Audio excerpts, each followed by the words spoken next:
Great sunrising family. Welcome, welcome, welcome. Please come on in.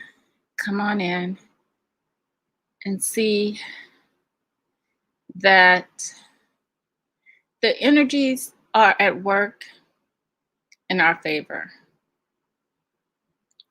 Don't ever think that it's not.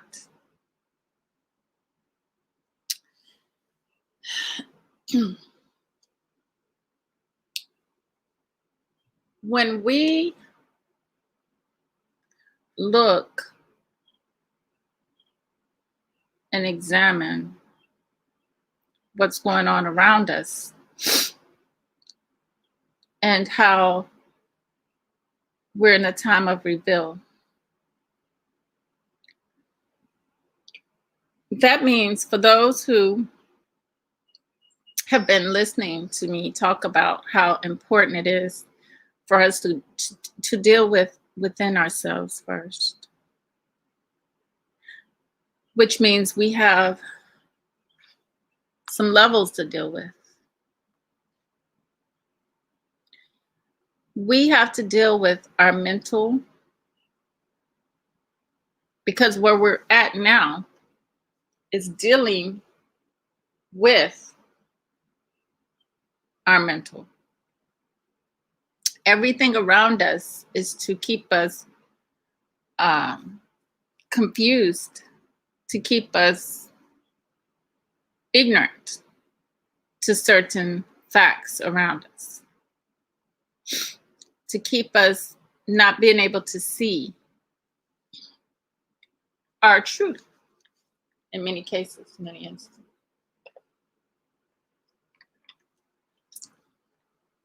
So the world around us is definitely mental. And the mind is the first thing we have to work on. To come out of the matrix, we have to work on our mental, our mind. Get our minds out of the matrix first. Be able to know and see our truth right in front of us. The second thing is our spirit. We have to get that spirit out of the egoistic way of being, existing. We have to get out of that way. We have to come out of that way. It starts spiritually first. You can't just, now the mental is easy. We can't just pull ourselves out. We have to slowly take ourselves out, like eating and becoming better eaters. And what our bodies really, we know our bodies can't take the meat or the animal because of what it does to our bodies, what we see happening to our bodies. So that's a slow process of taking ourselves off of that. It starts spiritually first. We have to be spiritually 100% sure we have that understanding of what food is doing to the body. We have to have that willpower to want to change that. That's what going in spiritually and dealing with things is all about. Because if we don't have those things, then we won't do it. Because we're working from the outside. We're dealing with the masculine energy. We're not working from the inside, the feminine energy, which is going to ensure that we go through a slow process of taking care of our well-being first. Then we can deal with the masculine energy of, now I'm a vegan or a vegetarian. Because you would have battled already with you would have already knocked out your need for, or your longing for meats. The physical world can no longer entice you to eat meats, anything outside of you, because you already know within you what it does to your body. You already know the consequences. And you want to do better. This is the same work it takes for everything coming out of the ways of the physical world to live a better physical life. Because we were geared towards the wrong way. We were geared towards wrong energies, basically. The not necessarily negative energies, but the energies that would destroy us instead of uplifting, allowing us to float. And then the third is the body, the physical. Mind, body, and soul.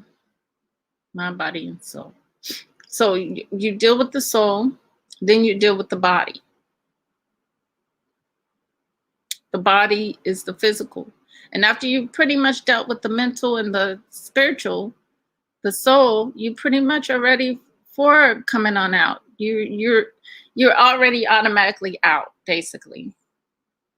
You didn't already took yourself out. By the time you deal with the mental and you deal with your soul, the physical is done. It's a done deal. It's a done deal. You would have had everything already. And, you know, let me go over these, the Ma'at and the laws of nature, because those coincide, because those are all in there with the mental and the spiritual that you're dealing with. So those are already there, that you're dealing with all of that. That's why it's important that I always harp on those things, because they're already in that with you before I go into this discussion on how the energies are working for us. And I'm also going to talk about one place here in Virginia, nearby where I live.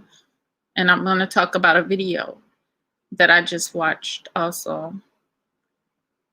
And then I'm going to let Baba Rashad speak. I got one of his videos that he was talking about the Pequot Indian, Native Americans. And we're going to see some things, okay, family? We're going to see some things. But first, let's go through some things that are within us, okay? The 7 principles of Ma'at, which is truth, justice, harmony, balance, order, reciprocity, propriety. And then we have, oops, I didn't share that yet. And then we have here,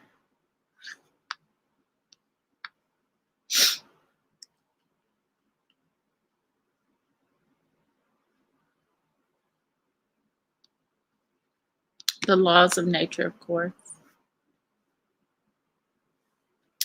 The law of divine oneness, the law of vibration. And one thing we're going to be dealing with, it's coming up when I hit it, I'll let y'all know. Law of correspondence. This one right here, which is the 4th law, law of attraction. That's when your mind, soul, which you're allowing to guide you and empower you, you're dealing with it. And take all, giving you your will and your power that you need.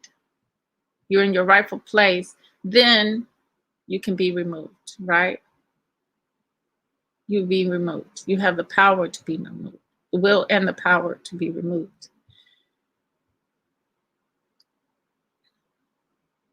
You see, I speak nothing but life into you, family, nothing but life.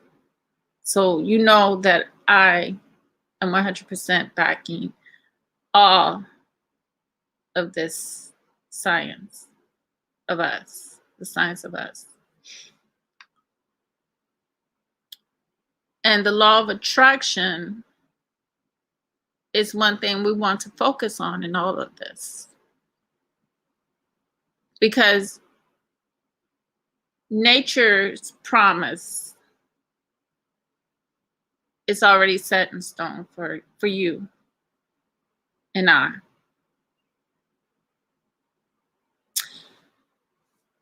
Especially when we're vibrating higher than where we were placed at.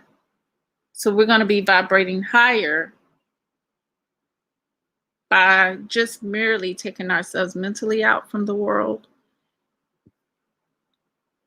the matrix world, and spiritually been out of the matrix world.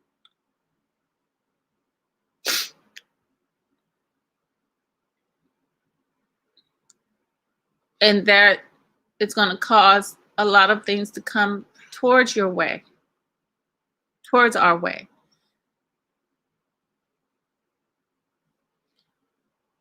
We got the law of inspired action, law of perpetual transmutation of energy, law of cause and effect.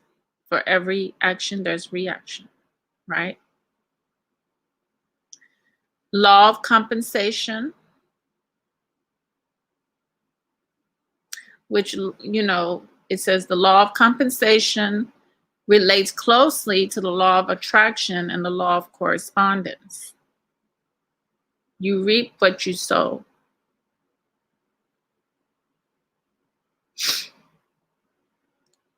Is the main takeaway, with the law stating your efforts will always come back to you positively. If you are seeking something, you must contribute in some way towards your goal. Family, are you contributing towards your goal? Which meaning, are you looking at the things that are being revealed around you? Are your eyes opening wide now? Yeah. Are you shying away from those things that are dangerous for us, destructional? Because they already put out there that they're allowing us to destroy us, right? It's automatic work. Robots are doing automatic work so that the ones who put this in place don't have to do the work anymore, right? So the law of relativity, law of polarity, the law of rhythm, the law of gender, which is the 12th and the last one. Okay, those are all them, but the ones that I want us to focus on is the law of compensation and the law of attraction. We've already dealt with cause and effect. What's done is done, right? What's done is done. Those have to see the scientific results of what they have done. Okay?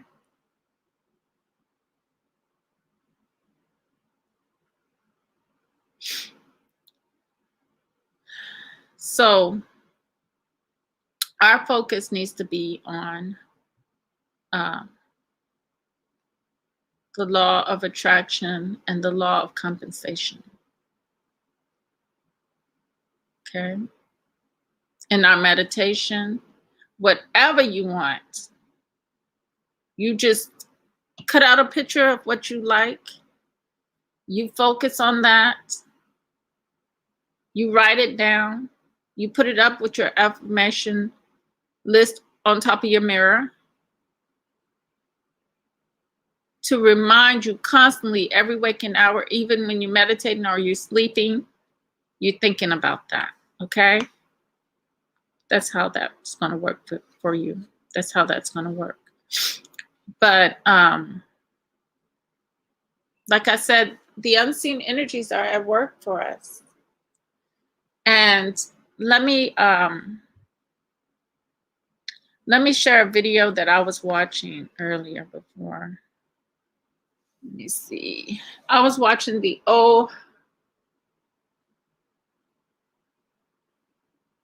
Ocoee massacre.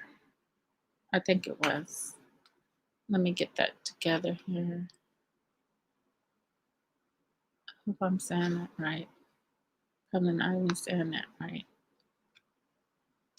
But I'm going to share my screen here in a minute with you guys. That's because it was very eye-opening. Hold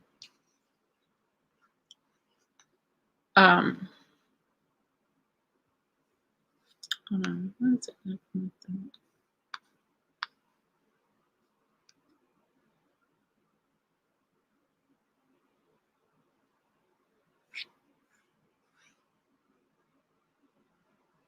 Oh, wait. Ocoee. Okay. Let's do this. And then I'll share my screen.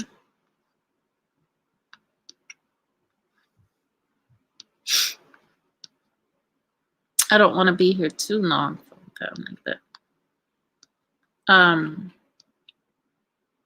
We wonder why they said that a lot of these towns are sundown towns. Well, I think I figured out why these towns were considered sundown towns and why Black people were shunned away from places.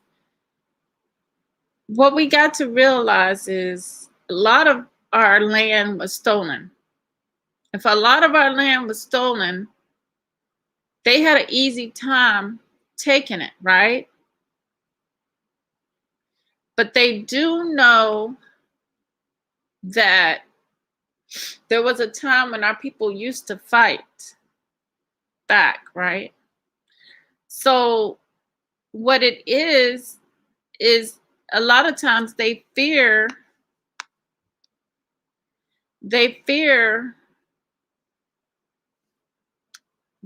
us coming back and retaliating and taking back our land, right? So they call these places sundown places, and they put fear in Black people so Black people will not ever think about coming in, taking over, or innocently or spiritually coming in and moving in. Because like this neighborhood I live in was a white community. We only had one Black person in it. But they know how it goes. After a while, more and more people want to move in. This has always been the way.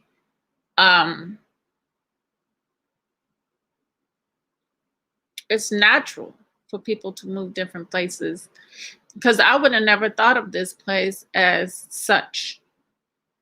I didn't care when I moved in, whether it was who was living here or who wasn't.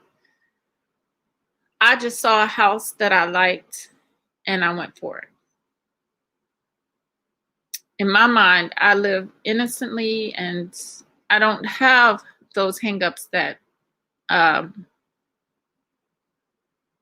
that many people have with color. I just seen, like I said, the house. It was nice and I wanted to live there. But spiritually, we're moving different places, and what may have been considered stereotypically a Caucasian neighborhood, but has more and more other people moving in. So this is what they feared, because Poquoson now is majority white, where before, and it's still people still rumor sundown town, but Black people live there.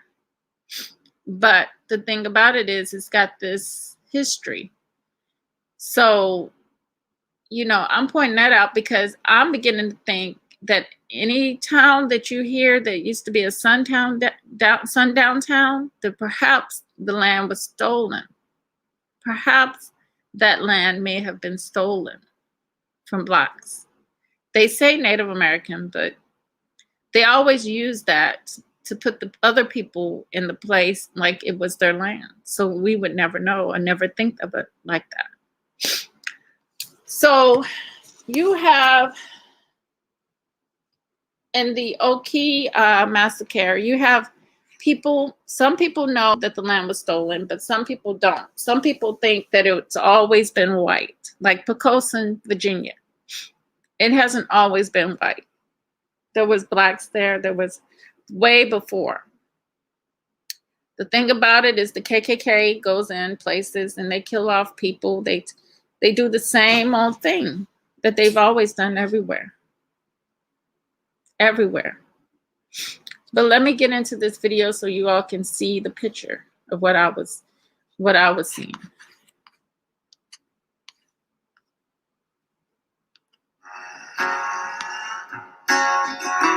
There are injustices in U.S. history never told in history books. Sometimes the bad actors and their loved ones would rather dismiss it as troubles of the past. The afflicted and their descendants hold on to the pain in silence. 100 years ago, July Perry, he had the audacity to organize his community to vote in a presidential election.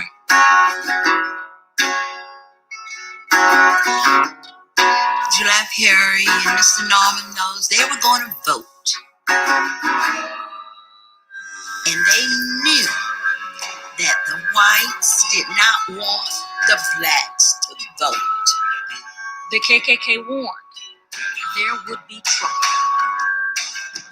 An untold number of blacks were killed on November 2nd, 1920, and the days that followed. Every home was burned, and when the home was set on fire, if people tried to flee, they were gunned down.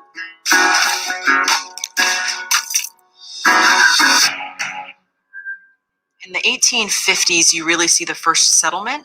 One of the first settlers to come is J.D. Stark. He comes from elsewhere and settles here in the 1850s. He does bring with him 23 enslaved individuals, and it's prime agricultural land. People are, looking to sort of make their break, and so he actually comes to this area in the land between Lake Stark and Lake Apopka and begins growing citrus. Ocoee of the early 1900s was bursting economically because of its fertile ground in and around Lake Apopka, meaning that many people were moving here from the Carolinas, Georgia. How did blacks start earning a living in an area that was controlled by white families that settled here first? They were working for white employers when it came to agriculture specifically. They just saved. And when they had the opportunity, they started buying property. And you're looking at black families who were working in the Carolinas, picking cotton. As I was told once by my grandmother, you can make more money picking citrus than you could picking cotton, wherein with cotton, you would probably make 40 cents on 100 pounds. So that's a lot of cotton for 40 cents, so that you could pick oranges by the box, sometime 75 cents a box, 50 cents a box. Moses Norman and Valentine Hightower, they came from South Carolina looking basically for better work. Allen Frank's family, the McNeelys, you had the Browns, and then also Jack and Annie Hameter family. Those are the earliest families that we can tell. And who was July Perry? July Perry was a very powerful black man. July Perry lived here and was a businessman, a prosperous individual who would contract laborers to come into West Orange County to harvest the citrus grove. Mose Norman was a friend and neighbor of July Perry's, who was also a labor broker. Mose Norman was a little bit more ostentatious about his wealth. He drove a very nice car. He made no apologies about being successful. In 1920, there was a thriving African-American community, almost half of the city of Ocoee, based on the census.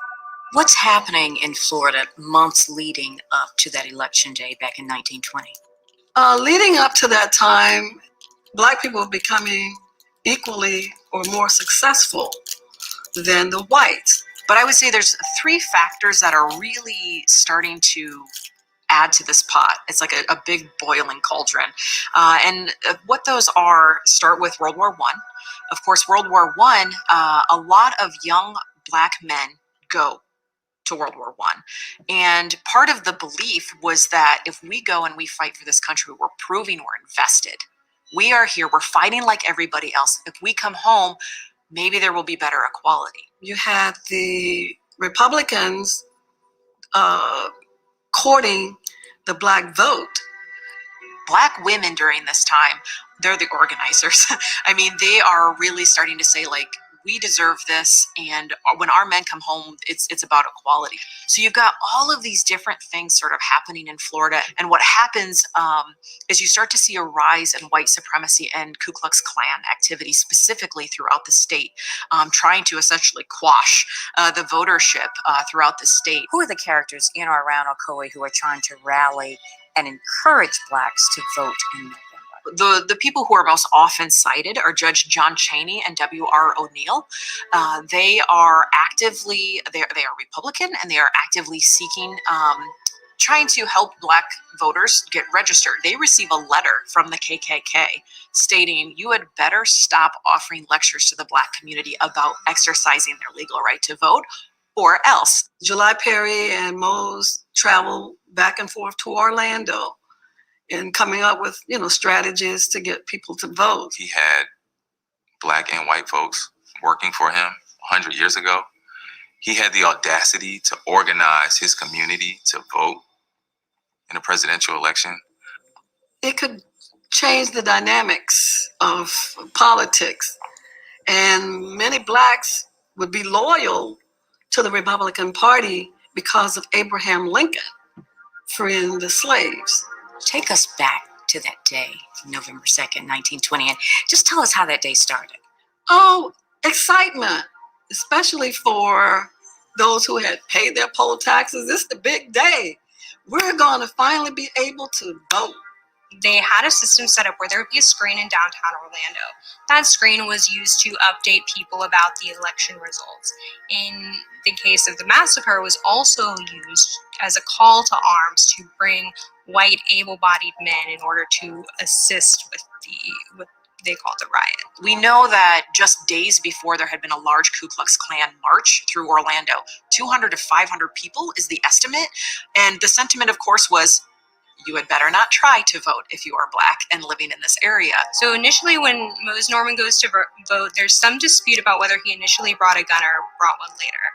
But he is refused. At that point, he goes to see Judge Chaney, who had assisted him and others in registering to vote. Judge Chaney was like a savior. He was a man of great standards and stature. I don't think he's been acknowledged enough for his role, his sacrifices. And he says to Mose Norman, you go back over to there, and you're all going to vote. You're going to vote today. You're going to vote. You paid your poll tax. What are they talking about? Go back. He gets into a fight or scuffle, and I think he's struck upside the head. So he's heading out of Dodge now. He goes by and says to July, hey, man, I'm out of here. I'm gone. And then later on, a posse, and then later a larger mob went there. The posse included Clyde Pounds, Sam Salisbury, and at some point, Frank Gordon. Clyde Pounds is someone who a lot of sources say deputized the posse. Former Mayor Lester Dabbs' thesis said it was not Clyde Pounds, but instead Frank Gordon who led the posse.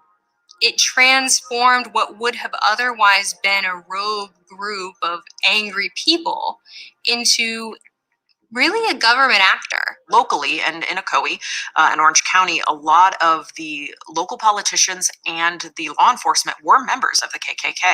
And what happens at Perry's house?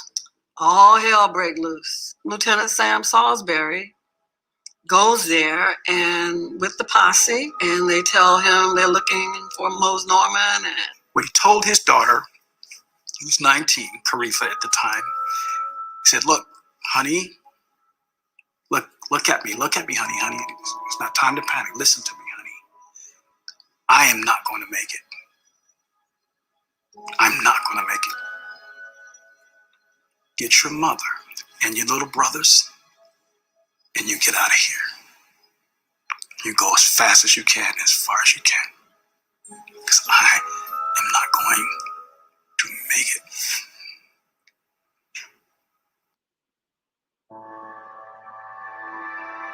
A few men of the city of Ocoee came to my great-grandfather's and my grandmother's home and began a conversation from outside. In that conversation, he pretty much was telling them, I don't know what you're talking about, and no one's in here but me and my family, and I'm not coming out there. That was a terrible day, my dad said. Well, the wind, the news had gotten around that July Perry and Mr. Norman Mose, they were going to vote. And they knew that the whites did not want the blacks to vote. My granddad, and I imagine maybe some of the others, had made a plan. And they knew that if he could get his children and them to Plymouth, they would be safe and welcome. I remember her telling me that the people came in and they were surrounding the house and how they had to lay low as they started shooting. So she just wanted me to know your grandmother was in this situation and that she was shot. Caretha is injured. She later shows, I believe it's in an Orlando Sentinel article, the bullet wound had been in her arm.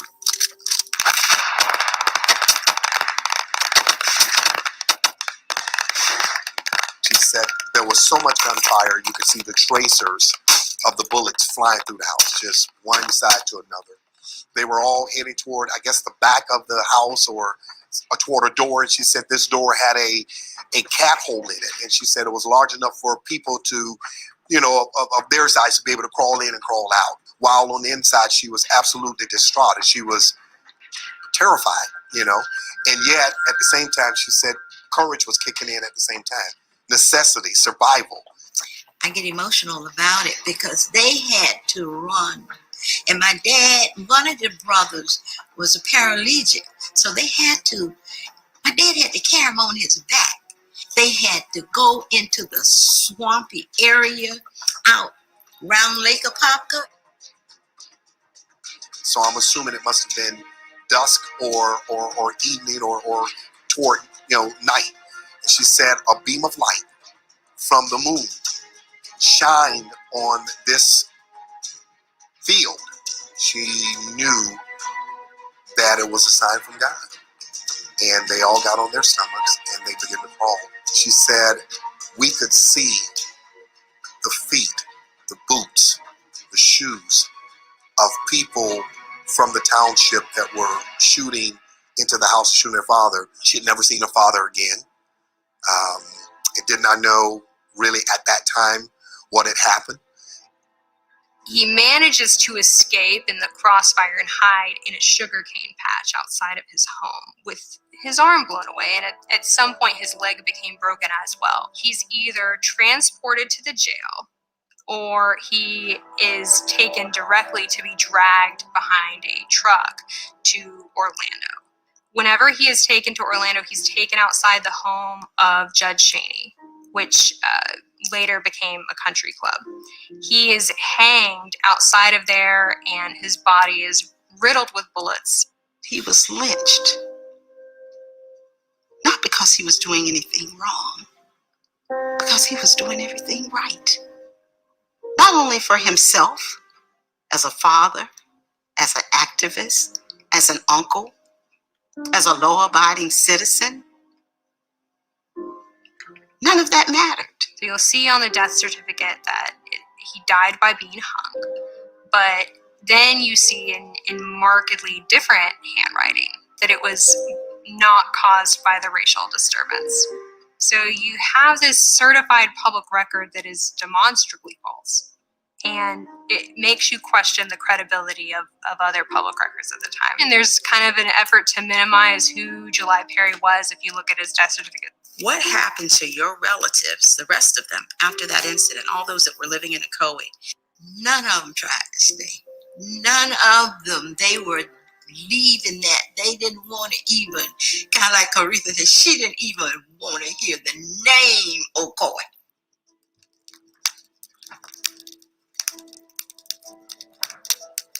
And those who did not run out of Ocoee and remained in their homes were cremated in the homes because the homes were set afire. But before that, this had been a thriving community with African Americans who lived there. And when they ran, they left behind their dead. And the dead bodies were in the cemetery. So I've taken all of the individuals listed in the 1920 census and I'm doing their genealogy forward. What that means is I'm trying to find them. We have found people who've gone to Conway, to Apopka, to a lot of individuals went to Hillsborough County and Tampa area, Fort Lauderdale. And some members of the mob were killed. That is another question that has yet to be decided. How many people actually died in the Ocoee massacre? And depending on who you talk with, the number ranges from 3 to 60. So the initial investigation would have been Walter White's investigation. He was a white passing NAACP secretary. So he went in and was able to blend in with the community and really get the white community to tell him what. I'm sorry. They got me on this white passing.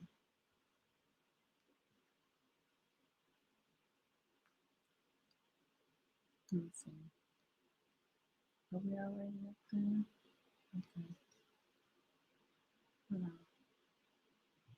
They got me talking about white passing. He was actually white. Actually white. Well, Caucasian. It's just,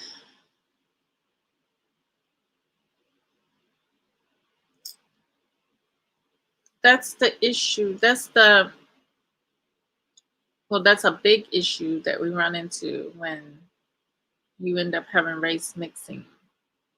Is you either Caucasian or you either Nubian. You either Caucasian or Nubian. I hear a lot of this white passing. If you're white, you're white. Wrote to the Department of Justice pleading with them to investigate. They found that no one's constitutional rights were violated and no one was deprived of the right to vote. You're talking about the bloodiest day in American political history, and you've had people in Central Florida that really didn't know about it. Whatever happened to the property that your grandfather had in Ocoee? Do you know? Coming from Plymouth, we had to come that way. My dad would show us, he'd say, see all of that?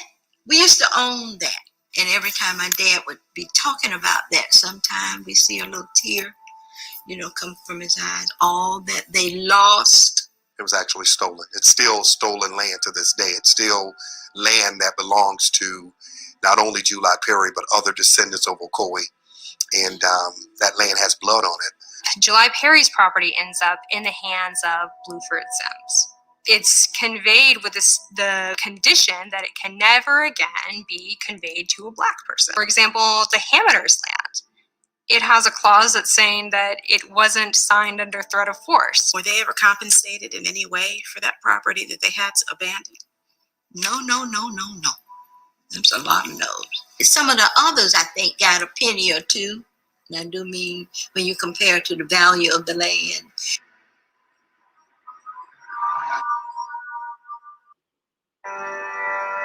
My name is Marcy Bodyford, and my mom moved to Ocoee in 1977 when I was in the first grade. We would just be driving down the street and they would be calling us all kind of and I told them don't say nothing, just ignore them. I was pulled over in 1981 here in Ocoee, and just everything just is like collapsed inside of me. Everything came back to all the fears we were told, and we weren't told why. We just figured because nobody lived here at that time but white people, that we shouldn't be in Ocoee after sundown. Bottles were thrown in our windows while we slept. Beer bottles while we slept at night. And by the grace of God, we never woke up, because if we would have, we would have been scared to death. What did you know about the home for the home that you were going to buy or build in Ocoee at the time? Everybody was trying to talk me out of. You know what happened? I never even heard what happened. I didn't start hearing about it till a little later in life. I mean, I did hear that there was hangings, but I didn't know the reason for the hangings. Were you one of the only Black students at school besides your siblings?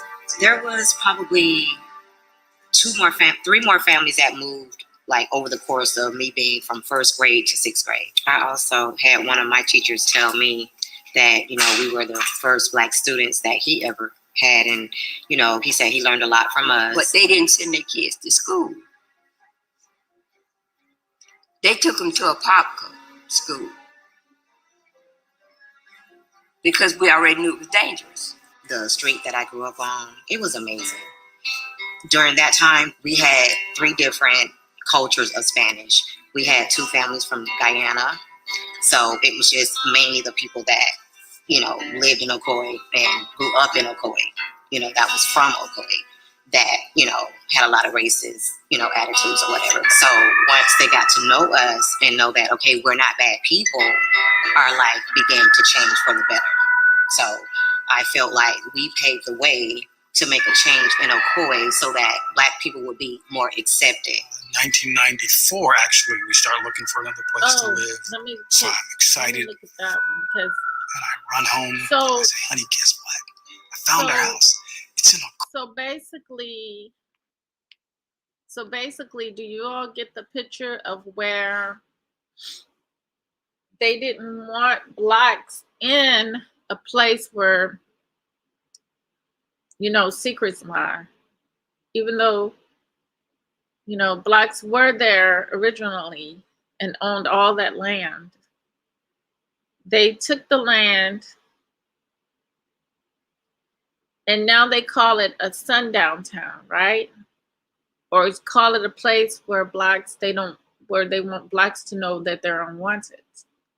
That is their way of protecting them from getting their lands that they stole taken back from them by those same Blacks.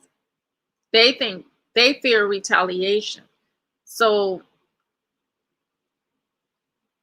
they have to put fear in Black people, that Black people will never come there.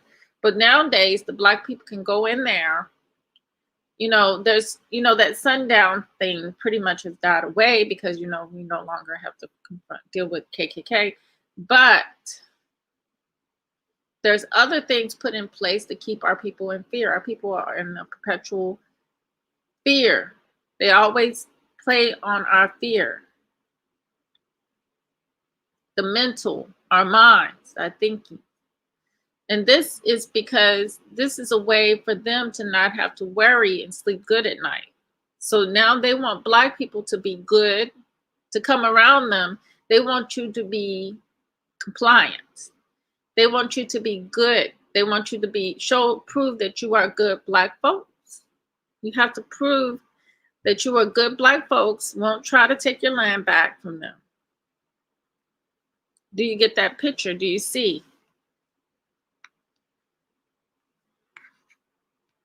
Just in the way she's speaking, she has to change her ways. She doesn't know that these people stole all this land. She just has to change her ways and be a good Black person. Coy.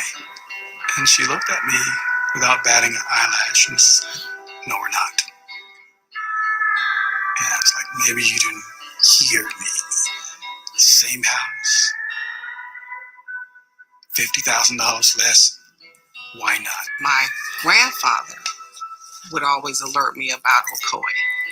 You can't go anywhere near Ocoee. You can't drive by. You certainly can't be there after dark. You know, you just can't go to Ocoee. I really didn't know the reason why until later, but I knew that he told me that Black people were not allowed there. So he really put the fear of God in me. You could be hung, you could be killed. We moved to Ocoee in 1997. The parents and the families, we just tried to figure out how to exist and how to live. We lived in Ocoee, but we didn't necessarily shop in Ocoee or go to schools in Ocoee. So then once you bought the home, once you were living here, did that change? Did you get any additional reaction from people? And I mentioned to a couple of friends that I went in Walmart and they were staring. And she said, yeah, you live in Ocoee. And I said, yeah, I live in Ocoee. And she said, that's why they're staring, because you're in Ocoee and you're Black. And I thought, no, that's not why they're staring. And so I really brushed that off. And then the next thing was our neighbors moved. I just thought, wow, this is like a little mini paradise. And then about a week after I got here, I heard JoJo on the radio say, that reminds me of the massacre in Ocoee. And I thought, did she say Ocoee? And so then I went about trying to figure out what she was talking about. What did you learn about the massacre in school? Nothing. Nothing at all. No. There was no curriculum on the Ocoee massacre at Ocoee Middle or Ocoee High School. I was filling out my FAFSA for financial aid because I had applied for colleges, and I got to the question where it asks, are you a descendant of Rosewood? I didn't know what that was, so I asked my mom, and that's how I saw the Ocoee massacre, from doing a internet search on Rosewood.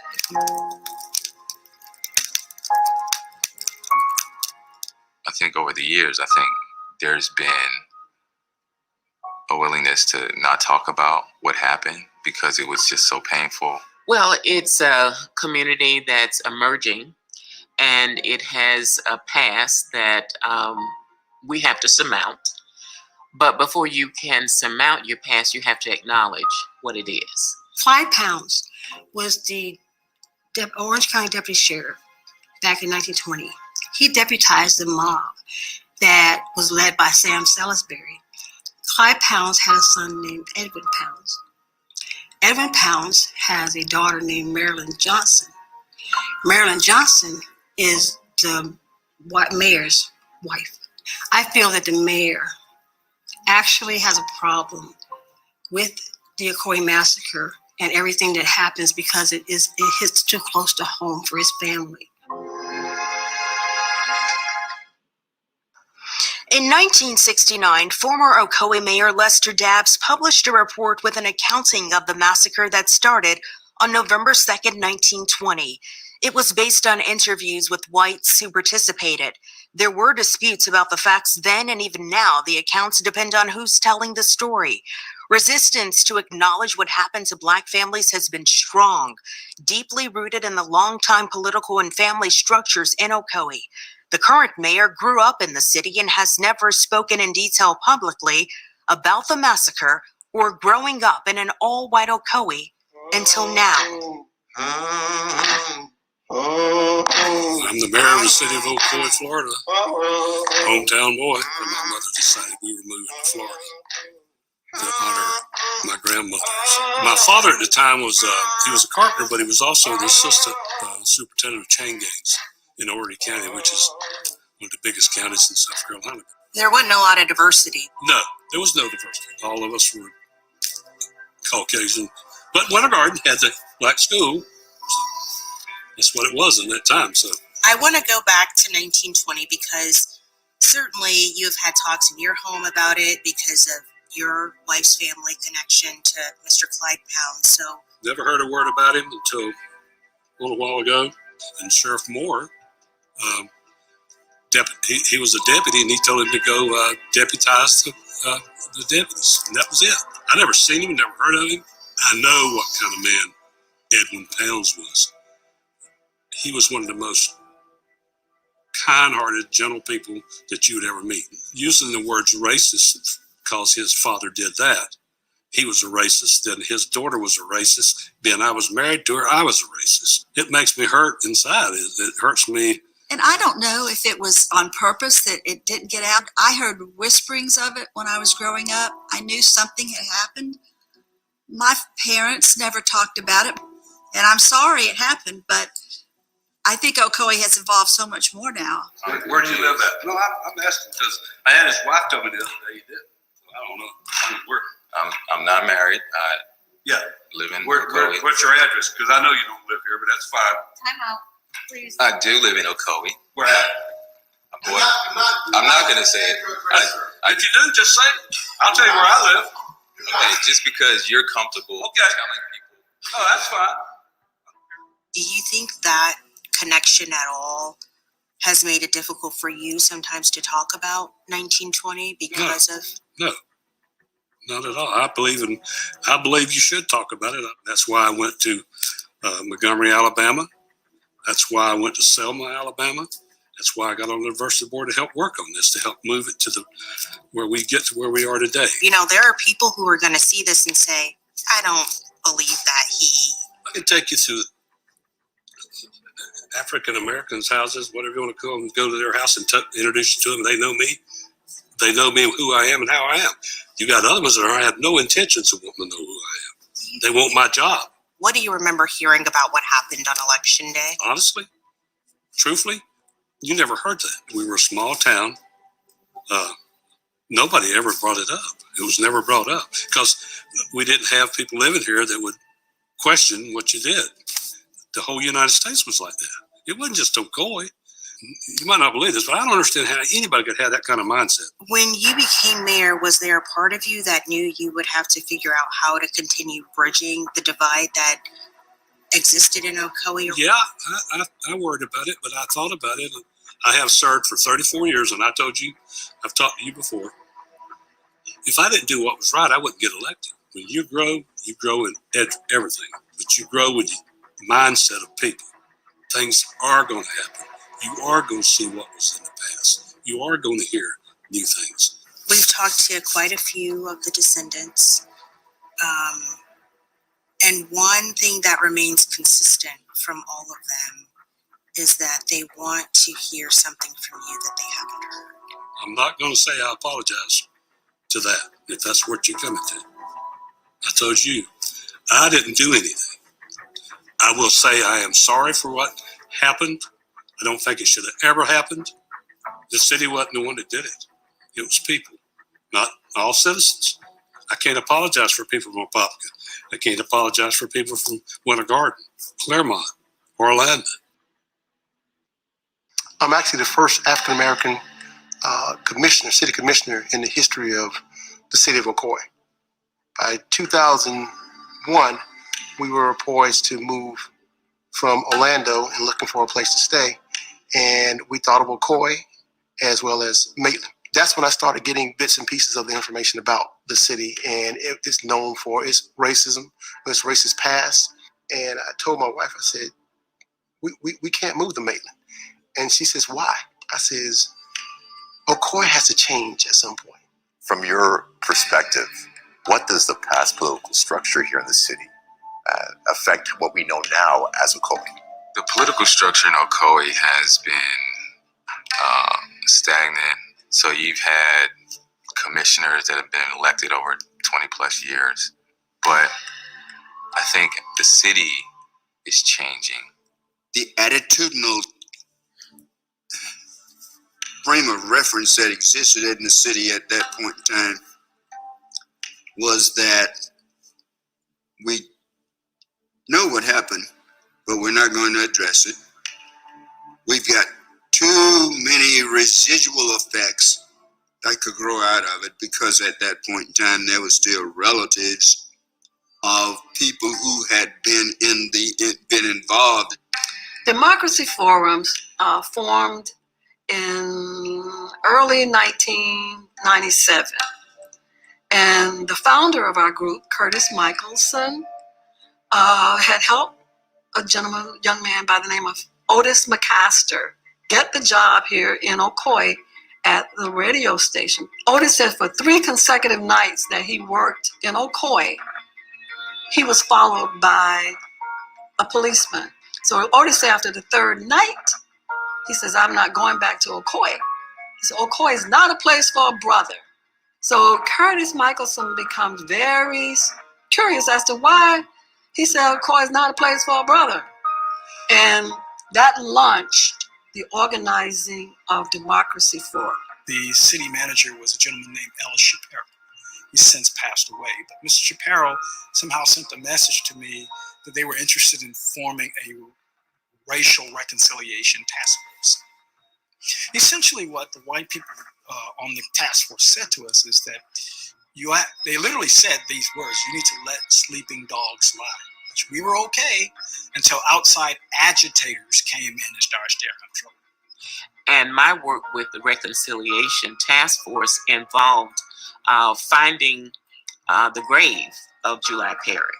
Now, remember what his contributions had been and the role that he played in the city of Ocoee. And he lies in an unmarked pauper's grave. Things that are painful are things that people would many times not want to dwell on. I do know that there are many people who said that it just did not happen. And my question then is, how do you explain the census records? After becoming a member of the Human Relations Diversity Board, it had not settled in my heart, in my conscience, that an entire population of African Americans had been deprived of their lives, their lands. The mission of the board at that point in time was to be a go-between the community and the city government. The board was superficial. I think that attitude prevailed probably until 2018. We did MLK. We did Black History celebration. And other than that, we had no other outreach into the community. We have to own up to our past. We have to truly honor our past without any politics being involved. Get rid of the stigmatisms of old Ocoee versus new Ocoee. I think that once those things start to happen, we'll start to change the stigmatisms of racism that we've dealt with for so long, for 100 years.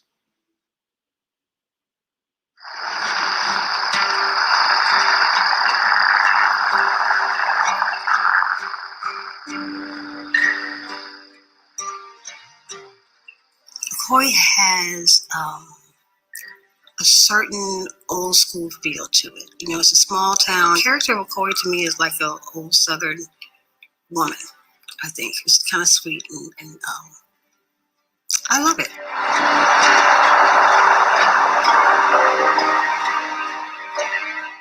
I see a city that's emerging and thriving. I love the streetscape and the quaint homes, and it's very peaceful, very quiet.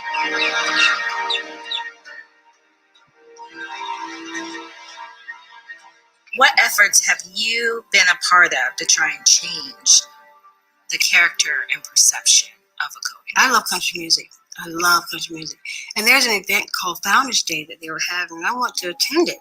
And a lot of my friends were like, no, you don't want to go there. You don't want to do that. But I found out that Founders Day was being celebrated on or near the anniversary of the Ocoee Massacre. When I dug more into, the history of the massacre and what happened, I realized that the founders were the ones that perpetrated or helped facilitate the massacre. What's troublesome about this Founders Day celebration that it occurs during the same time that July Perry was slain. And moving forward, this community is asking you about celebrating, about acknowledging what happened 100 years ago. I see an overlap between honoring my ancestors and this Founders Day. The City Council must veer away from celebrating Founders Day. Founders, which are individuals who not only betrayed our federal government, but fought to uphold an economy based upon slavery. Slavery based on people because of the color of their skin. In 26 years, we'd only had it on November the 2nd, two times. So they started this big war about because we were having it in November, on November the 2nd. So I moved it last year to October. So I moved it again. Then I changed the name. We're going to call it the Ocoee Music Festival. But that don't make them happy either. What are some of the landmarks that remind you of the city's past? There is an area that's enclosed that used to be the Black Cemetery. And that's one of the first interactions that I had with people in Ocoee when a developer wanted to build homes. And we were told, well, this really is not a cemetery because there are no headstones. And then later the headstones were discovered in someone's garage. We made steps to try to put a marker there. And I think I just saw something recently. They have a bench there. And it's hard for me to even visit because when we started that process, it was all weeds and trees, and it was just horrible how it was being treated. When you look at the cemetery that was considered for whites at that time, everything was perfect. Why should we have Blueford Sims, road? He ran an ad in the Sentinel, saying, beautiful land for sale from the Negroes who recently left. Come see me to buy it. Why can't we have a Mose Norman Road? Why can't we have a Vincent Hightower? Why can't we have a Hickey? And why can't we have these people named in our city as opposed to Blueford Sims, who was the one that was selling the land? It represents somebody who helped cause the people of African descent to leave the community. So no, he shouldn't be revered. You can't erase all history, but you should acknowledge it in the right way. Why was the July Perry Foundation formed? To bring honor and awareness to the legacy of July Perry and the Ocoee Massacre. We want to preserve that legacy in a way that was truly honorable of the victims of the Ocoee Massacre. I think that we need to just talk about it honestly. I had a bill that would provide reparations to the descendants of Ocoee. That was met with some resistance in the legislature. But when you're talking about a situation where land was stolen and violence was inflicted on people, they were run out of their homes, and then land was illegally transferred with the help of government entities, I think you have to talk about repairing people financially. Walk us through the process of drafting that legislation, getting it to where you got it to. My intent was to memorialize this event. That's why I had naming opportunities where schools would be named after people that were killed in the massacre, but also there was an education component. I believe not enough people know about July Perry's story. No, my kids were never taught that, and they both went to Ocoee Middle School and Ocoee High School.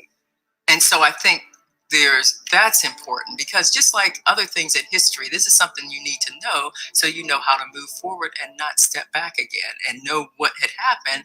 I felt a great sense of duty to pass this bill. I felt like it was bigger than me. Can you take us even deeper behind the scenes to some more of those conversations? I had a conversation with a leader in the Senate who told me that they supported the education portion of this bill, but they would, in no uncertain terms, financially repair the victims of the Ocoee Massacre. That part was dead on arrival. Describe the resistance that you faced. In the House, it did not have any movement at all. But a Holocaust education bill sailed through the House and the Senate. And I think that it just speaks to the priority of the legislature, of us as Americans, and how we view African American history compared to other histories. One of the things that I did in the last legislative session was to introduce a bill to name a portion of Silver Star Road, the portion that comes through Ocoee. It will now be the Julius July Perry Memorial Highway. It's a beginning, and it's an acknowledgement. By no means will make those families whole, because when their ancestors left, they left behind land, just as they left behind the bodies of people in this graveyard that I talk about. And what happened to the land that they would have inherited? And home ownership and land builds generational wealth. How can you get that back? Like, it was stolen. So how do you get it back? And a building might be standing there, or a house might be there. I plan to continue to push for reparations. I think it's important, and we've done it before with Rosewood. I see a city that I still enjoy living in, but there still needs to be some change. The one thing that I wish would happen is that there's so many new people in this community over the 17 years that I wish they had a way to get more involved.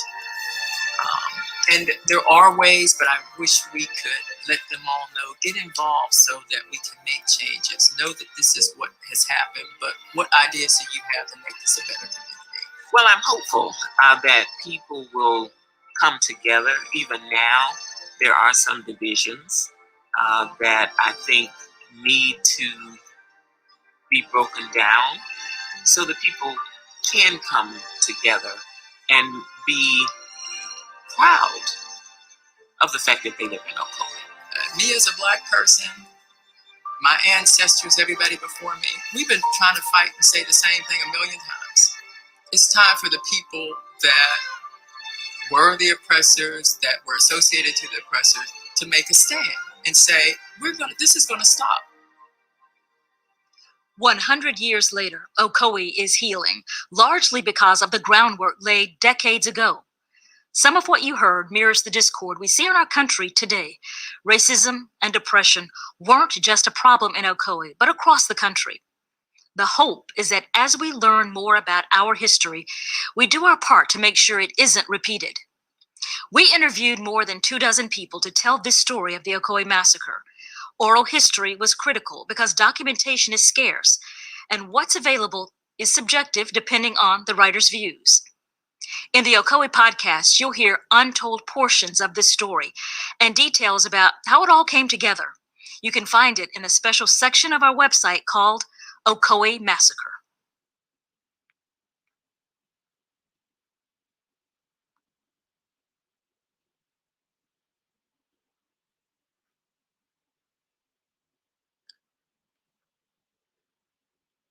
There's really no need for them to repeat it because the damage has already been done.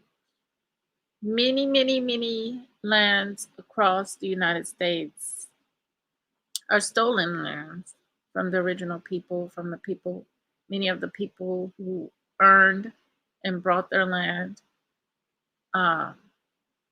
They just were uprooted, murdered, and their land was stolen. And then they put Black people in a position, quote unquote, Black people, because we know that we are way more than our color. They put us in a position where we have to work harder, be good citizens, all these things that they never were in the beginning,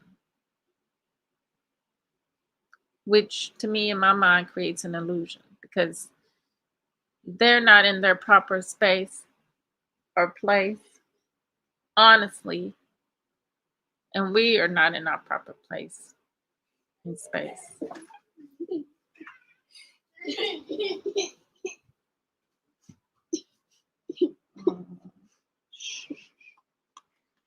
And so therefore, nature is going to eventually take its course into reassuring that we're in our proper space. And there will be nothing that can be done because they have already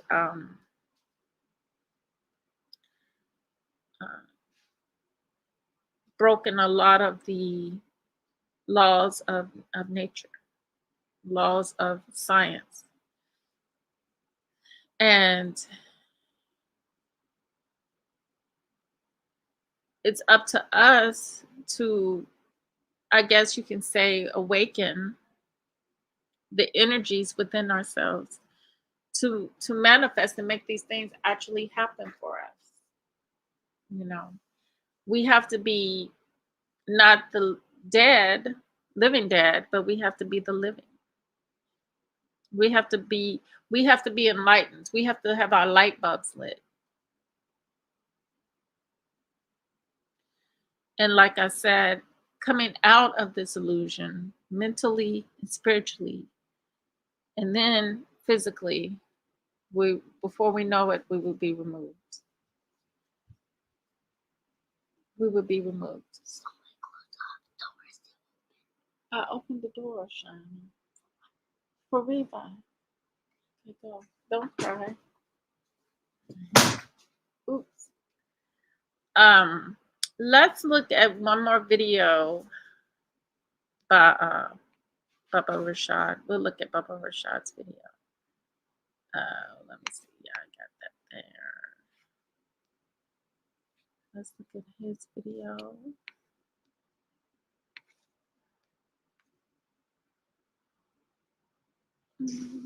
Oh, he's talking about the Pequot Indians, but we can see some clarity. Blessings and love, family. This is the Elder Rasan Shakur out of New Orleans, Louisiana, coming to you with another great and informative video. Peace and blessings to all the melanated family and mankind. Well, family, this video is going to be about Thanksgiving and why black people should never celebrate it. That's right. Thanksgiving was a celebration of the genocide of the Pequot Indians, melanated Indians, just like me and you. In 1637, the massacre was led by a general named James Mason, and they committed genocide. The Pequot Indians was in Rhode Island, Connecticut, New Jersey. That's right.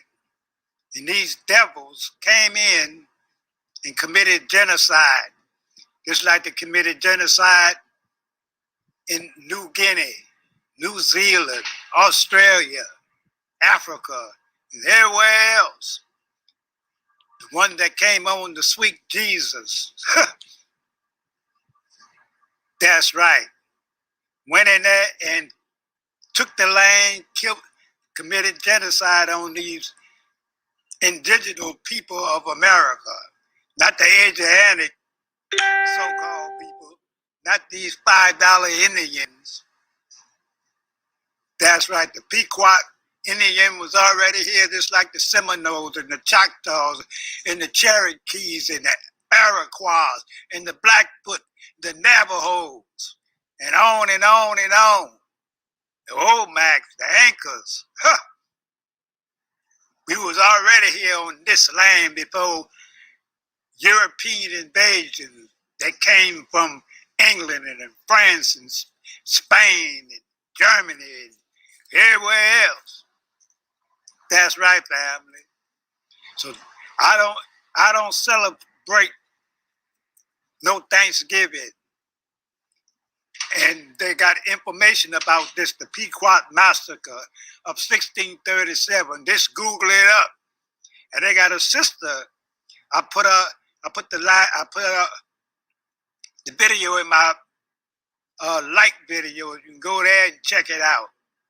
I ain't forgot the sister's name, but if you Google the Pequot Massacre of 1637, it'll pop up. That's right.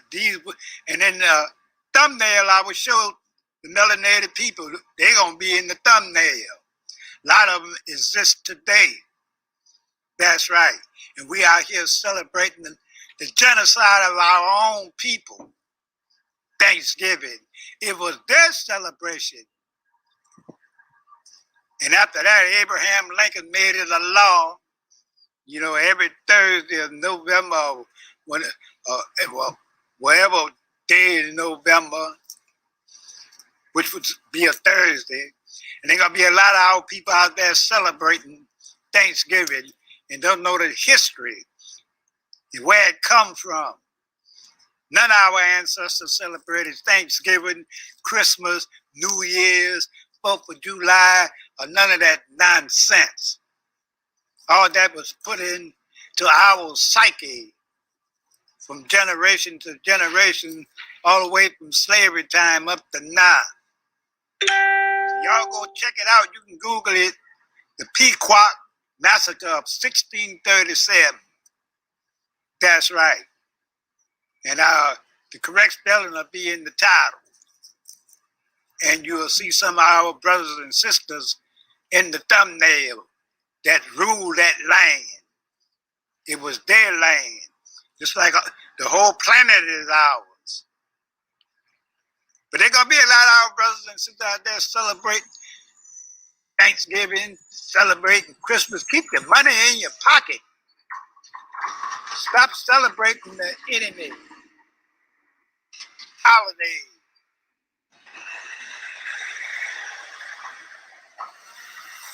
Sorry about that, family. Sorry about that. Yeah, we need to stop celebrating the white man holidays on our land. That they're over there in South Africa fighting them devils, trying to get them out of there.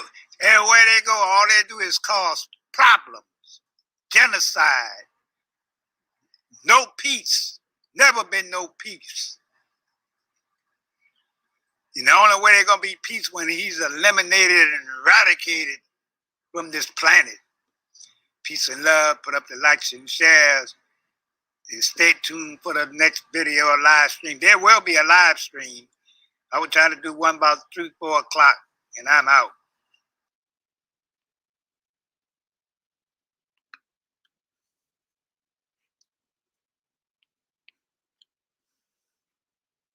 Then we have Seneca Village.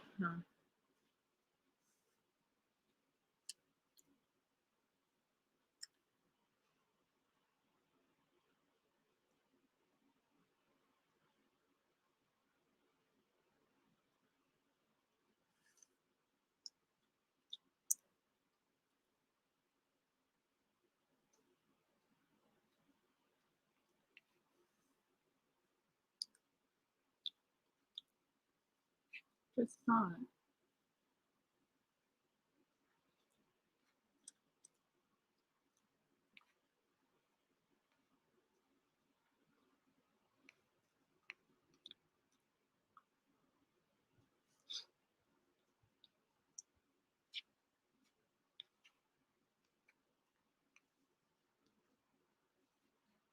This one right here. Hold on. This is Central Park. It's an iconic part of New York City, a piece of nature tucked inside Manhattan. If you've lived in New York or even visited, you've probably been here. But there's a part of this land story that visitors will never see. It's the story of what was here before the park and the community that was destroyed to make way for it.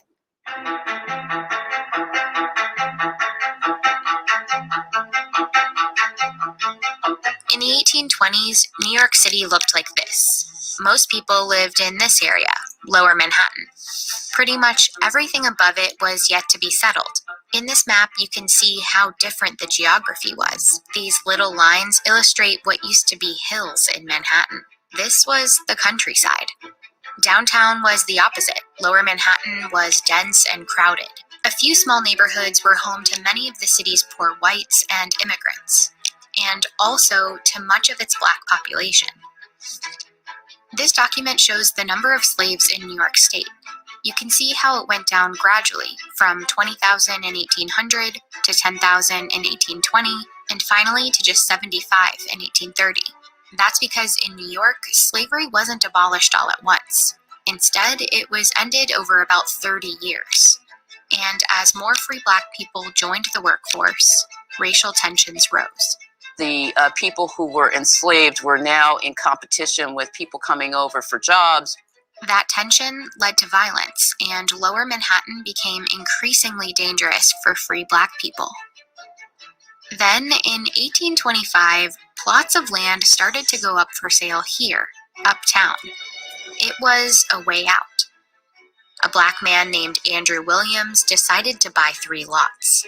You know, word gets out, Black people seeing other Black people and saying, oh, there's a little bit of a community developing here. Maybe we can just fold into this community. So they start to move in. After Williams, more lots filled up with Black families and churches. And it was here, between 82nd and 89th Street, that the community of Seneca Village was born. Moving up to Seneca Village offered Black families an affordable, safe place. It also gave them the chance to vote. Black men could only vote in New York if they owned property.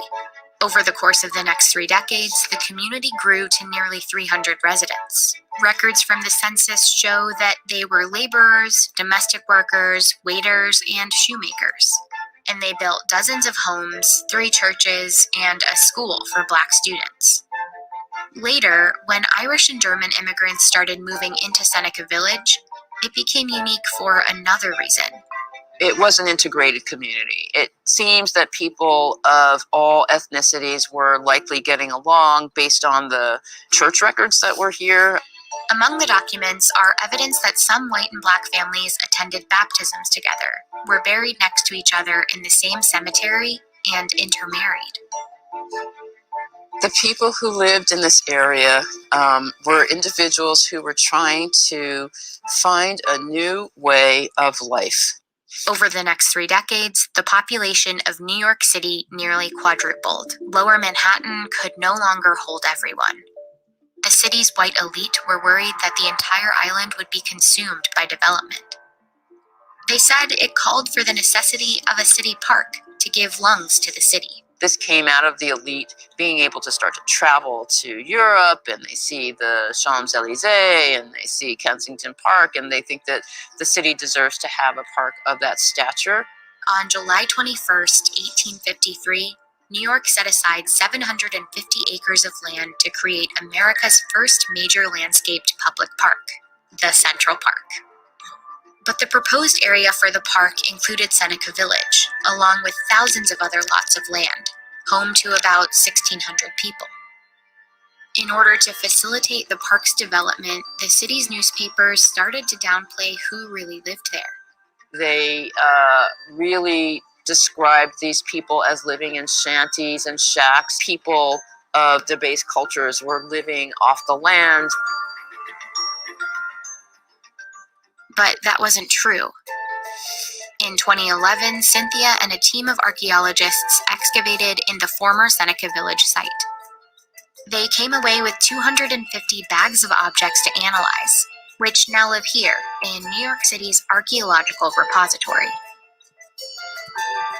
These objects suggest that Seneca Village was wealthier than many assumed. When we compare the objects from the homes of the people in Seneca Village with artifacts from Greenwich Village, an elite upper middle class neighborhood, in some cases they were using the same kind of ironstone plate in what was called the Gothic pattern. Quite a few pieces of porcelain in Seneca Village, and porcelain was an expensive ware. They also found other objects like a comb, a smoking pipe, roasting pan, and part of a toothbrush that probably didn't belong to poor people. Toothbrushes were not common among the working class as well as the middle class until around 1920. And the artifacts themselves were only one part of their analysis. For example, from the census records from 1855, we know that there was a very high level of education. Getting a high school education was clearly an important factor in the community, and that's very much a part of middle class identity. The findings indicate that Seneca Village wasn't a shanty town. It was a working and middle class community, a growing neighborhood of Black property owners, and an experiment in integration. But to the white New York elite of 1856, it wasn't worth saving. A July 1856 article in the New York Times referred to it with a slur. The Eben inhabitants, after whom the village is called, have been notified to remove by the 1st of August. Many residents fought to keep their land by filing objections to their forced removal. But Seneca Village, along with the other settlements on the land for Central Park, was seized and destroyed. In their place, the city made pathways, built bridges and arches, and planted thousands of trees. Central Park was done, and Seneca Village was gone forever. We can't imagine New York City without Central Park, but I'm finally grateful that the recognition of the pre-park history has emerged. Today, New York is starting to reckon with this part of its history. An exhibition with information about Seneca Village is temporarily up in the park.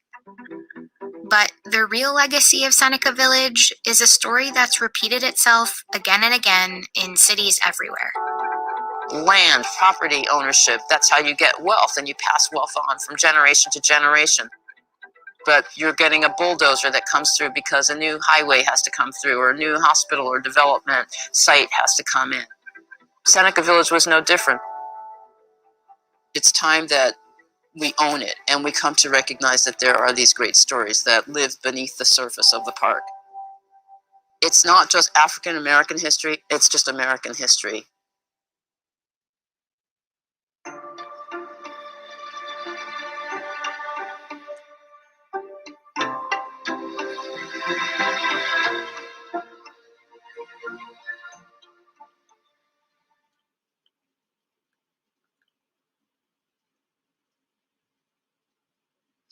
Okay.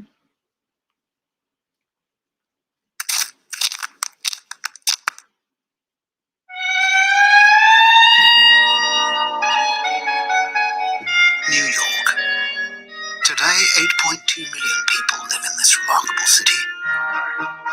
Over the last 100 years.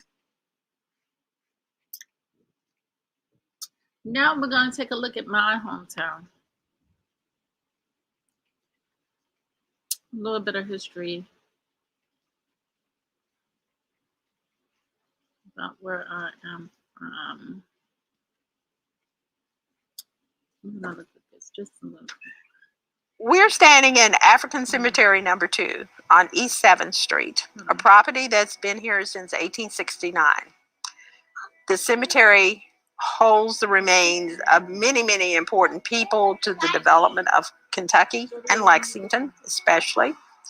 Of our 8,000 burials, we know that individuals were instrumental in a number of organizations, the College Fair, schools, churches, other civic groups.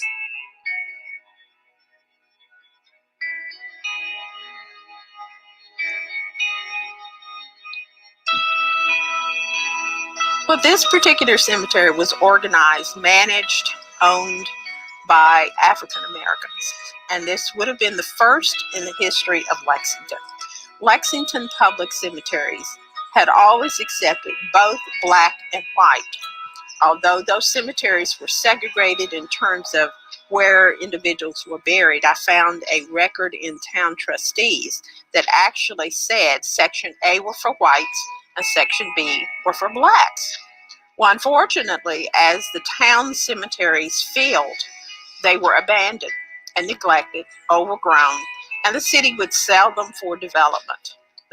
One of their first cemeteries they sold, and a spoke factory, for wooden wheels, was built over top of the cemetery. So African Americans generally tend to respect their dead a little bit more than just letting them be desecrated. So when they were able, after the Civil War, they purchased their own property.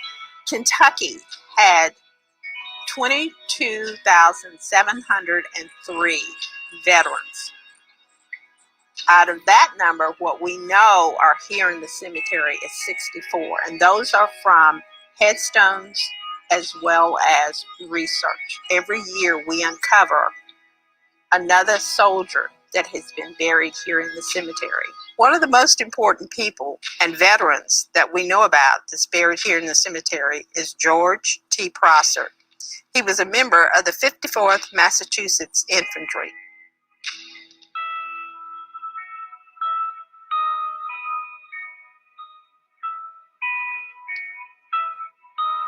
So it was chaos, literally chaos, and they didn't have a clear record of how many people had died, who had been captured. Mr. Prosser's case was uncovered when his mother went to the recruiting office and said, "Where is my son? What has happened to him?" They couldn't tell her.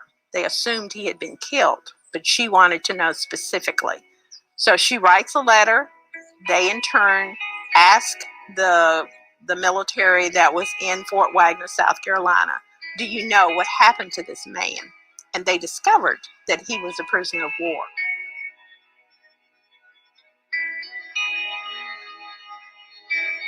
From our archived records, and this is just literally looking at death certificates, we are evenly divided among those who are both sexes, male and female, third male, third female, and a third children. And that we can document. And among those individuals who are here, we know are men of the equine industry. We have over 80 men that we've been able to document who actually worked in the equine industry. Oliver Lewis, who was the first jockey to win the Kentucky Derby in 1875. His main remains were brought back to the cemetery in 1924 when he died. And we assume, because his name is not on the family monument, but we know where his mother and brother are buried. James Sue Perkins, who was the youngest of the jockeys to win a Kentucky Derby in 1893. We know that he is here along with his family. Isaac Murphy, who was the jockey who won the first 3 Kentucky Derbies, the first black jockey to win 3 Kentucky Derbies, was originally buried here in 1896, but his body has been moved as many times as he won the Derby, 3 times. Women that we have found in our cemetery are those who formed the Colored Orphan Home. We have one monument that actually says she was a founder of the Colored Orphan Home. There were 24 women who decided in 1892 that Lexington needed a colored orphan home. There was none. So children whose parents had died, either both or one parent had died, were wandering the streets. Some of them were being taken in by family members. Others were just being taken in by people who cared for them. And it got to be to the point that no one family could take care of them all.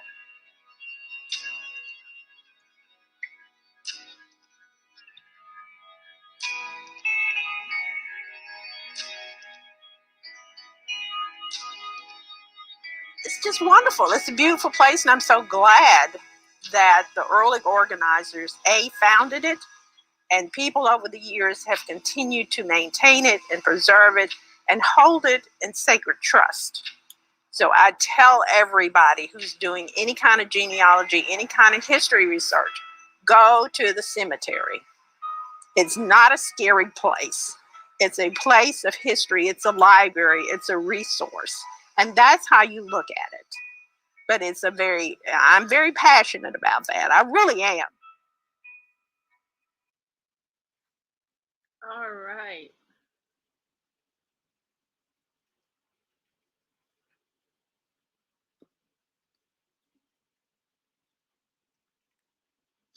I want to look at this one here. This one is interesting. It's Apachean history.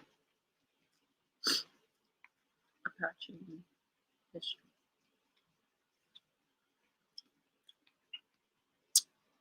They say Black Apachean history.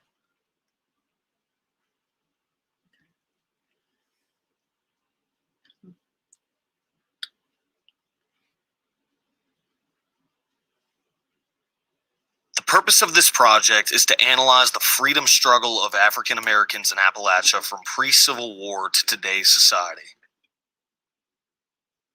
Appalachia spans across 11 different states. It starts in northeastern Mississippi, cuts across northern Alabama, runs through the middle of Tennessee and the westernmost parts of North and South Carolina, Kentucky, and southwestern Virginia. The heart of Appalachia falls in the entire state of West Virginia and moves into eastern Ohio, a large portion of Pennsylvania, and the southern part of New York. Professor Robin Kaufman, who will appear later in this video, compares slavery in the Deep South to slavery in Appalachia. An example of slavery in Appalachia is found right here in the middle of Virginia Tech's campus at Smithfield Plantation. Here's a good thing to think about. Did Appalachia have as much racial unrest as the rest of the South? And per capita, yes, it did. Of course, there were, I guess, overall more slaves in the South. When you think of very large plantations, agricultural plantations, but per capita, there was just as much racial unrest. And again, where slavery made sense in the mountains, you would find it. So that's something to think about. Another key point I like to point out to my students is this statement by a historian, Kenneth Noe, and he says that the modernization of the region was dependent upon slavery, and I think it could even extend to the modernization of our country was dependent upon slavery. And so if we hadn't had that backbone of the work that the slaves did, that has never ended. They always depended on us to this day. In the early days of our country, I don't think America would have been up to, it wouldn't have been as advanced. So it's a very antiquated institution providing Americans and those of privilege with a more modern economy. Smithfield Plantation was founded in 1774 by William Preston in the midst of westward expansion. According to smithfieldplantation.org, the estate became not only the county's political and social center, but it was also a beacon and a destination for thousands of settlers moving west to seek new land and opportunity. We had the chance to speak with April Martin Danner, the current museum director who holds a master's degree in American history from Virginia Tech. Danner discussed the recent controversial issue in Botetourt County, where big business desired to relocate a historic slave kitchen from Greenfield Plantation. Danner personally protested this decision. Now, so that plantation, were there any descendants who were there to make the case as well by chance? Or? Slave descendants? Yeah. Yes. Okay. I can't remember her name, but there is a lady, she's older, and she was very articulate, screaming, saying, "The bones of my grandparents are up there." And I mean, she was powerful. And then there was another lady, another extremely articulate, beautiful lady. Her name's saved my life right now, who also did a lot of news articles, little articles with the Roanoke Times and Botetourt Herald or Fincastle Herald or whatever it's called, and they were making a really good case. Oprah at one point in time had been reached out to, and I think she was going to come. Oh, really? Yeah. She wasn't, I mean, she's not a relation at all, but the come support of that. And it was, like I said, everybody in the whole world was in support of not moving, not taking those cabins out of situ, out of where they were, and moving them where they did. They picked them up on the flatbed and put them over the corner. They have promised to make a park. Yeah. So that's, I guess, their way of saying, "Oh well, deal with it. This is the best we can give you." This is the best we can do. But hopefully they'll be able to at least fulfill that. We'll see what happens. That costs money too, though. It does cost money. It may end up being cheaper just to not do that. Just leave it sitting there. Yeah. They are just sitting there right now. Now the historic movers came down from Pennsylvania. They did a wonderful job of moving it. They didn't destroy it. They didn't hurt it. But just taking it out of where it was is you can't fix that. It's make believe now. It truly is just make believe. Over there's where they were sitting. Now they're way over here. Yeah. And the valley, if you ever get a chance to drive up it takes about 40 minutes to get there. Okay. And now you can just see the whole little valleys and the peaks of Otter Valley. Yeah. up in the Blue Ridge, what that plantation was. Now, is there any kind of like, is there any markers still there of indication of the plantation, like marking? Okay. Yeah, there is the Virginia, those white signs, the historical signs. Yeah. Well, there's one of those. There's a couple of those actually. It's called Greenfield Resource Center. It's a training center. It's a technical school right there. So as soon as you turn on what used to be Greenfield, and there's a memorial up there that was partially funded by Sons of the American Revolution, Daughters of the American Revolution, or the Sons, and it was supposed to be this grandiose, beautiful thing. It's there, Yeah. but I walked past it 3 times, going, "Where is it?" Because it's just It's kind of secret, yeah. it's not quite right, and they have to still release the rest of the funds from Botetourt County to finish that too. And it's doing the way markers and what we impressed and the impact on American history.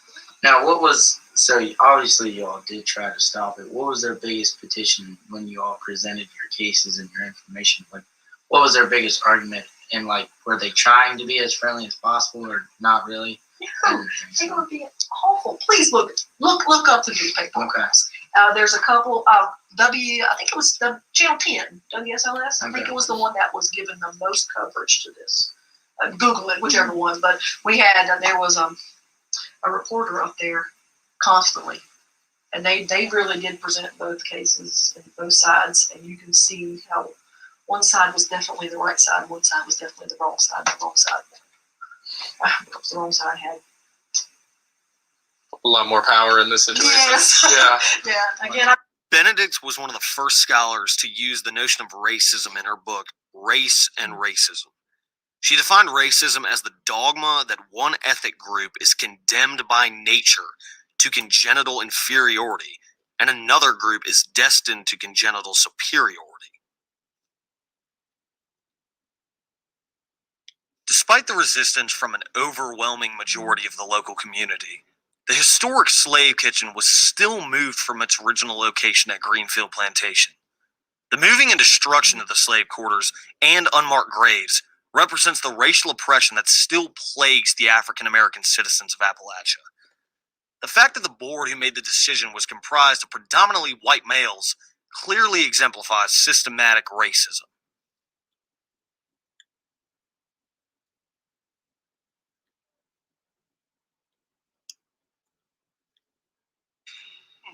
Talcott is a rural community in Summers County, West Virginia.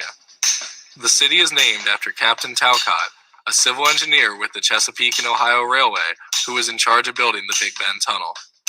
Talcott has gained fame for being what many consider to be the home of the John Henry legend. John Henry was an African-American railroad worker in the 1800s who supposedly competed in a legendary race with a steam-powered drill bit and won, dying in the process. Learn to play a track, learn to pick and shovel too, and take my hammer. It'll do anything you tell it to. John Henry's mammy had about a dozen babies. The real-life John Henry was born a slave, worked as a laborer for the railroads after the Civil War, and died in his 30s, leaving behind a young, pretty wife and a baby. The same man, told mostly through ballads and work songs, traveled from coast to coast as the railroads drove west during the 19th century. He was born a slave in the 1840s or 1850s in North Carolina or Virginia, grew to stand 6 feet tall, 200 pounds, and back in those days, that was gigantic. He apparently had an immense appetite and an even greater capacity for work. You swing a hammer, boy? According to Carlene Young, symbolic racism combines anti-black anxiety and hostility with traditional American moral values, such as individualism and self-reliance. This connects to John Henry because of racial projection. Basically, a bunch of dirt-poor white citizens in Appalachia use blacks as a scapegoat for their problems. They have essentially been conditioned since birth to blame people of color for any bad thing that happens to them. The technical term for this behavior is superordination. The modern dictionary of sociology defines superordination as the act or process by which an individual or group is placed or treated higher in rank or position in relation to another individual or group. In Appalachia, this is commonplace. The statue is life-size and weighs almost 3 tons. It was sculpted by Charles Cooper and unveiled in 1972 by the Hilldale Talcott Ruritan Club on the 100th anniversary of completion of the actual tunnel. John Henry was always depicted as a big man. The statue depicts him as an intense, brooding hulk, stripped to the waist, hefting a large sledgehammer. The statue was moved in 2012 due to ongoing, racially motivated vandalism. It previously had numerous bullet dents and was even painted white once. In 2010, there was a large increase in police brutality in the United States, which caused a great deal of racial tension.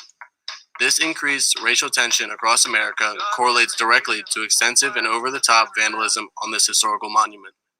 An example of increased racial tension is the recent case of Trayvon Martin, in which George Zimmerman shot and killed the innocent teenager. This is a perfect example of racial profiling and stereotyping of African American males, because people in the community supported the fact George Zimmerman was justified in his actions. Do engines get rewarded for their speed? Big Bend is a name for a section of the Greenbrier River where the river literally makes a large bend around Big Bend Mountain. When completed, it was the longest tunnel on the Chesapeake and Ohio Railway mainline. The distance around this U-shaped bend in the river is about 8 miles. At this point, the Chesapeake and Ohio Railway surveying crew chose to avoid this lengthy bend by building a tunnel directly through the mountain.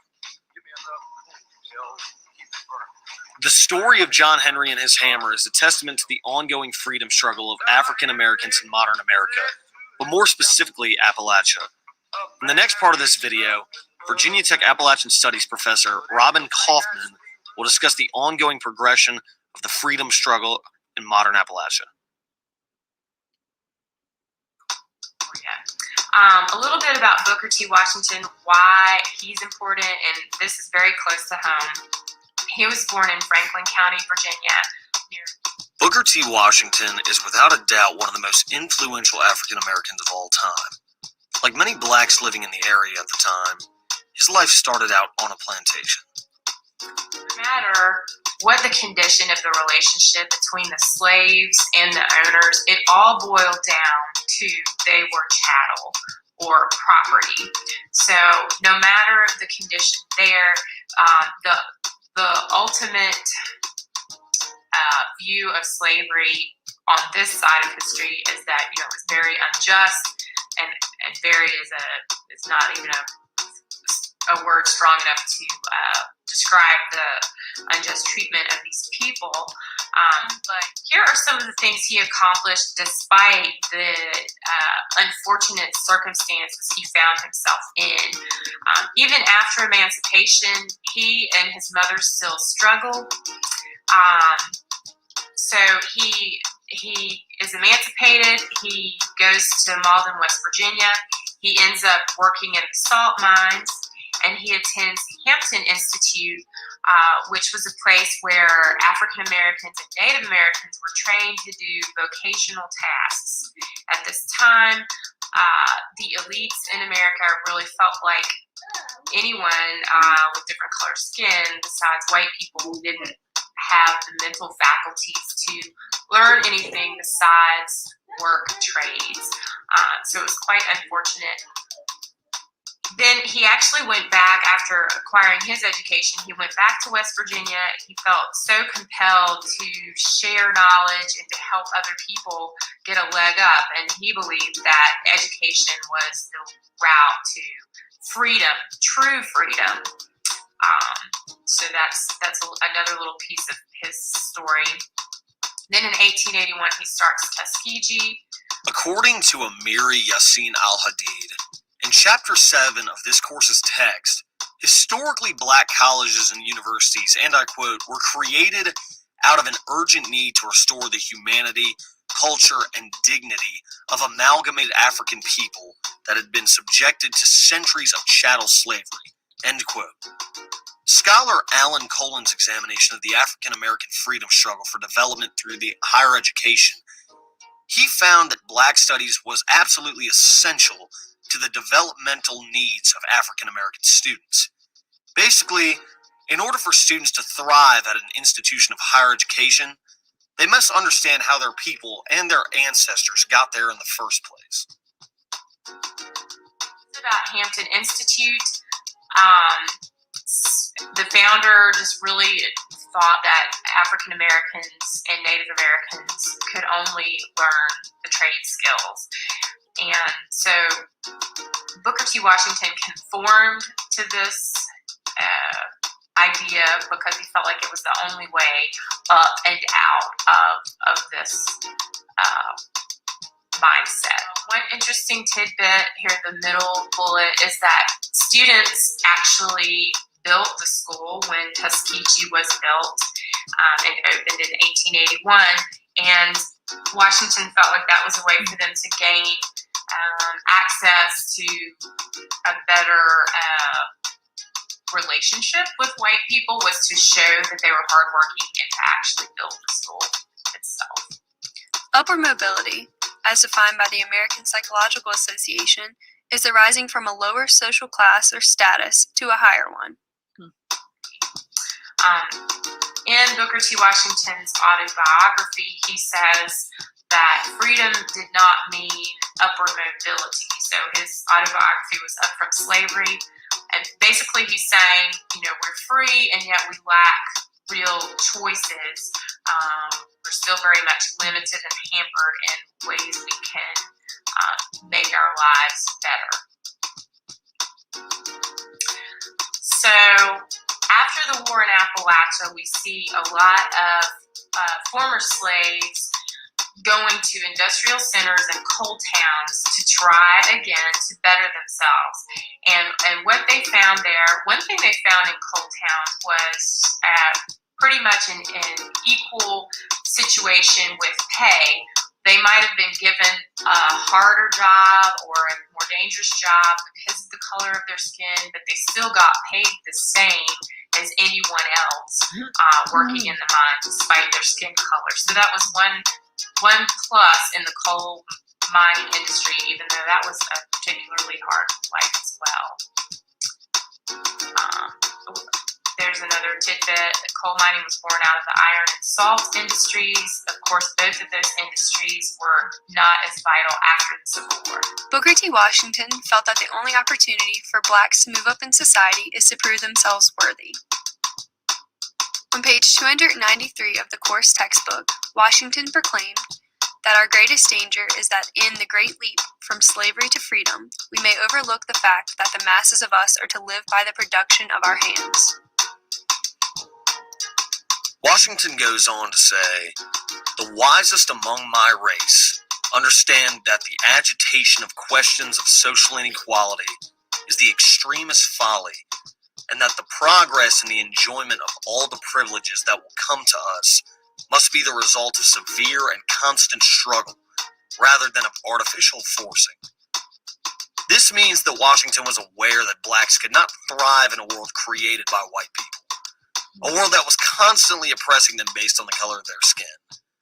Washington knew that in order to gain the respect of the white society, blacks had to work twice as hard.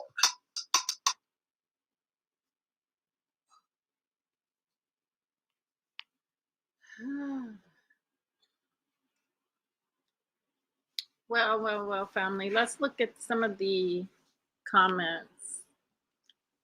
Oliver said, "Blessings, Light Bearer. Always a pleasure to hear your take on life." Thank you, brother. Thank you so much.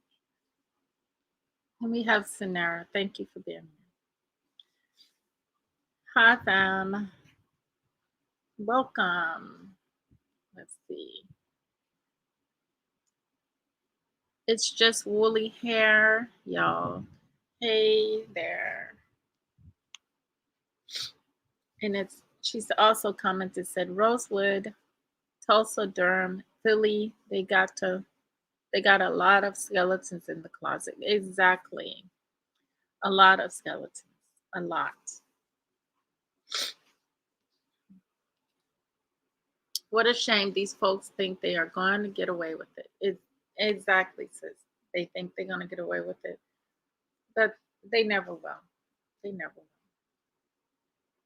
That's why it's our duty to come out of the lies, out of the ignorance, out of the just rearrange our whole thinking. And I'm going to be talking about that Monday more in depth because it's a critical thing, because we, as we know it, we have become our own destruction. And no longer do the destructionists have to be there doing the destruction. They have already set us up to destroy, self-destruct. So this is very critical that we are aware of our thinking with each other, that we are maintaining meditation time for ourselves, because this society is so keeps us so busy that it does not want us to go within ourselves and take back our powers, our will and our power, and utilize those things, because great things can come out of it for us.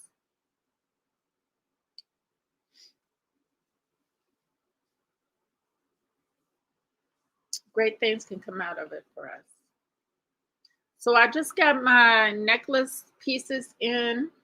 I'm getting some, I'm still got to order some more pieces.